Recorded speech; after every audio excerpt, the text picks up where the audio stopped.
Hey folks, welcome to another episode of Biz Talks. My name is Rick Gutierrez, your host and your business advocate. Hey, this is the place where we come together to learn from business professionals, business owners that have been in business for a long time and what we consider for them to be subject matter experts in their industry. And so we've got a great lineup of guests here today, which are going to just, blow our minds with tips and tricks, insights in their particular industries. And I think we're going to have a great time. And with that being said, I've got the first guest on the show. Been on the show before. We've had great conversations. He is very popular, and he's backed by a popular demand. So I'd like to welcome Mr. Jim Bradfield back to the show. Welcome, my friend. Thank you. Thank you very much. Yeah, it's always a pleasure having you. We always have great conversations. I know you've got an extensive amount of experience in your field, and tell us a little bit about your company, what you guys do, just so those that have not seen you on screen before, tell us a little bit about your company. Yeah, so our company has been around our family has been around in wireless since 1897.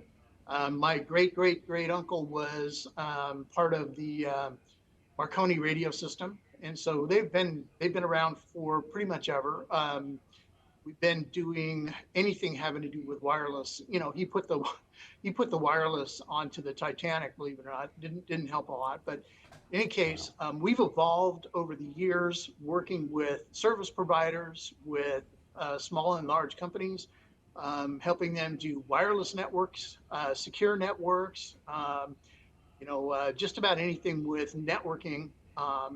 That would include firewalls, switches, routers, and again, access points, wireless, and that kind of thing. So we do that worldwide. We've been the current iteration, which is myself, has been working for 44 years in this company. So it's been a while. All right, well, fantastic. A big trajectory there, many generations in the business. So with that being said, Jim, we're going to dive into a couple of questions that I have for you to help you showcase your expertise and maybe educate a lot of us in these subjects. In your extensive experience, how has the landscape of information security evolved for small and mid-sized businesses over the past few years? And more importantly, what emerging threats should they be particularly vigilant for? Yeah, well, that's a really good question. It's unfortunate that it's not just small and mid-sized business, but also large businesses. Just about anybody can get hacked. They can lose their information. They get it. They get it via phishing attacks, which is somebody's going to send them an email to some of their employees that they're going to actually click, and they're not supposed to click on it.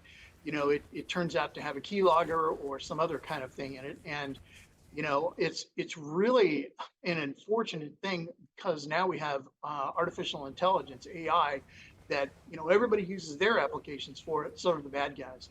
So what happens is the internet just isn't safe. Security is pretty much top of mind, but the problem with it, with what's going on now, is that even a firewall, antivirus, spam filter, those kind of things don't really work against those kind of insider threats. Because it turns out that more than 70% of cybersecurity incidents today they're the result of just like I said, phishing or spamming or anything else like that, and getting somebody's login. And it's nothing that a firewall or antivirus or a spam filter can fix. So fortunately, what we do, we take care of the customers' networks of all sizes. And we go ahead and scan the network. We detect security threats, alert the various stakeholders of what's happening. We do a double check to ensure that there's antivirus and patching and things like that. So the tools now combine machine learning, AI, and to look at anything that might be suspicious and scan the network, look for anything that's internal. The external threats are usually pretty well taken care of with the spam, the antivirus, and the firewall, as long as you keep those up to date. But the internal thing where somebody clicks on something and destroys the entire company is really kind of a problem. So we do things that actually look for unauthorized footholds, I would say, in the network. And that's a really big deal for the customer. Yeah, I would imagine so. So there's nothing like putting the right systems in place for the wireless and all the communication for the business. So let's talk about maybe showcasing a case study or an example of a wireless plan that you guys put together for a business that you don't have to give us the entire details, but something that you really took that client, that business from being here in communications to actually being nice and secure. Yeah, so it turns out that, let me give you a bit of an example with a healthcare system. Um, so we had worked with an insurance company that protects healthcare systems. They, for any HIPAA violation or anything like that, you get a pretty hefty fine from the government. And so we did a project for an insurance company and helped them figure out how to take care of um, their systems so that anytime anything backs up or goes bad or has a problem, they have multiple backups, they have multiple ways to get out of it. We had them checking all the time. Well, they made it a requirement for all of their people that they insure to actually have the same kind of system and same kind of system check. Well, so a system check was done and it was fine, and so the customer, the healthcare company, put in a really broad scoped, detailed plan of exactly what they should be doing and all of these kind of things for cybersecurity incidents and everything like that. Well, at some point, maybe a year later, this healthcare company had a data breach and they lost 25,000 records to the dark web, which is, where the criminals live, right? And so they sell your stuff, they sell your credit cards, they sell your data, but even more important to healthcare is HIPAA violation. Well, so they called us in because what happened is the healthcare company said, well, let's check it. They called us in and they said, okay, well, we're going to check it and make sure. Well, it turned out that they had a data breach, and there was a lot of data breaches because there was a back door to the network. And what had happened is the insurance company had paid out a $9 million claim to because for the fine. Well, it turned out that they said, oh, no, we're getting our money back, and you guys need to fix this stuff. So the healthcare company hired us, and they said, all right, go to town, man, and let's check everything. So we brought about 12 guys on site, checked every single connection, everything there could possibly be, and we found that there was a back door open. A back door means that a remote, unsecure entryway into the network that the former IT guy had done because he was lazy and didn't want to work at the place. He wanted to work at home. Well, this caused a breach, and that was exploited. And so we were able to close that thing and take care of all those problems. But the healthcare company did lose the $9 million, which is kind of a drag. But they really deserved to lose it, because they didn't finish doing all their checking. All right, thank you, Jim, for elaborating on that case study. It just helps our viewers just kind of get to know you a little bit more and get to know your company a little bit more when we showcase a little bit of case study. But one of the other questions that we have for you, Jim, is vendor risk management. It's a crucial aspect of cybersecurity. What are some of the practical and recommended for small and medium-sized business, that you can put effectively and manage and mitigate risk associated with those third-party vendors?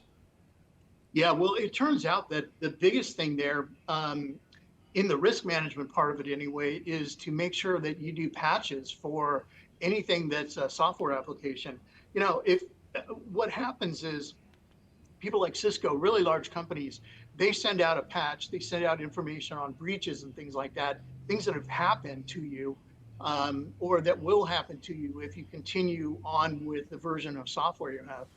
So it's really crucial to get somebody in there to make sure that you update all of your latest, greatest kinds of things. And, and as part of that, a lot of the vendors, they will help you with just about anything. They'll help you bring on somebody to do a penetration test to make sure your system is set up correctly.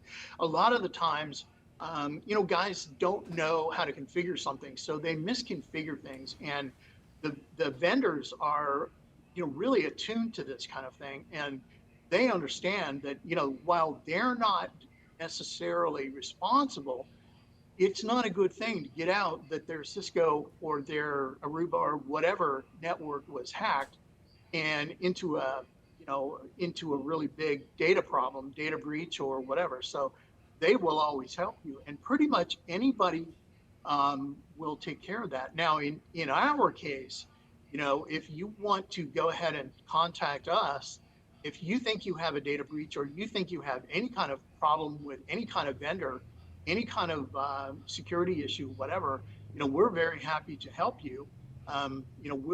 We'll do a free diagnostic review of it and make sure that what's going on, we'll find it. So, just let us know. It's Jim Bradfield at JBJR at naswireless.com, and you can look it up at naswireless.com on our website, and we'll be more than happy to take care of it. Yeah, so I knew for a fact that you guys would be more than capable of helping business professionals, business owners that have been breached due to cybersecurity attacks. So I wanted to give you that opportunity to kind of showcase that a little bit. Jim, it's always a blast having you on the show. We learn every single time that you are here. We appreciate you being here. Hopefully you'll join us again in future shows. That's it for Mr. Jan Friel right now. We're going to go into a commercial break. Stay right there. We'll be right back. Thank you.